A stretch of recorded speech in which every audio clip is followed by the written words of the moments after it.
Well, you've heard me talk about Scientology before, or you can find the videos by doing a search on my channel. I don't directly go against Scientology because it is... Someone's outside my camper window. Because it is like an alternative to older religions. And I find that some of their information seems to be accurate out of context. And the thing that I see eye to eye with them is their discrepancy or their all-out attacks on psychiatry. Coming from a background in a family of psychiatry and having a lot of personal experience with it later on in life, exploring it, experimenting with it, basically intentionally investigating it, I have to lean in the direction that Scientology is going, that is exposing psychiatry as a very dangerous corporate cartel. It is basically pseudo-science, most of it. Now, a lot of people don't like me saying that. They may find a lot of help in it, or they might be on prescription medication. But that's for another video, okay, if we want to debate that. I'm bringing up Scientology now because they're in the news, and they have a lawsuit against them in California. Started out in Los Angeles, I guess, because that's one of the main, or is the main headquarters of Scientology, other than Clearwater, Florida, just north of Tampa, St. Petersburg.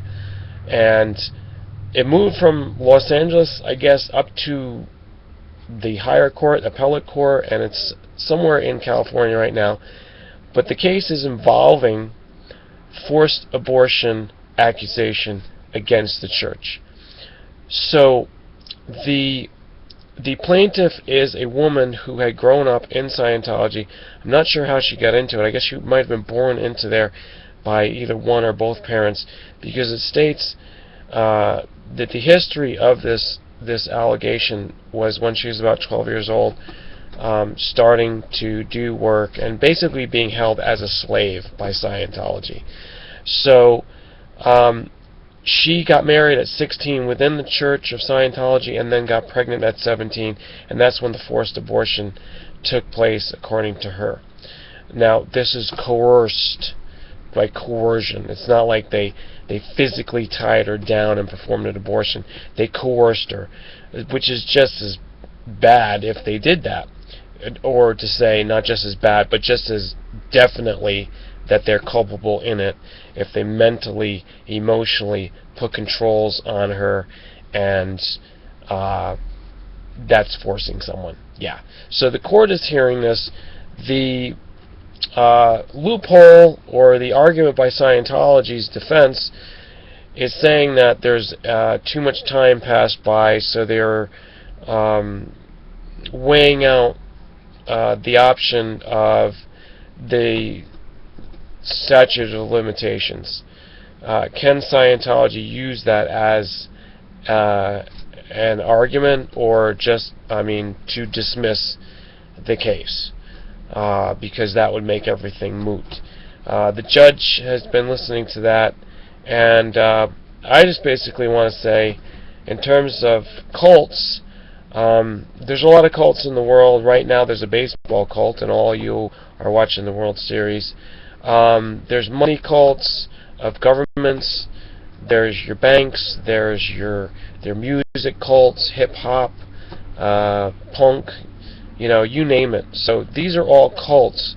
But when they get into the more serious aspect of the stereotypical cult is when it's like a live-in cult, or it's when the cult has gotten a really bad name and it has direct enemies, like organizations or ex-members that are attacking it in the public arena, either through court cases and such like that.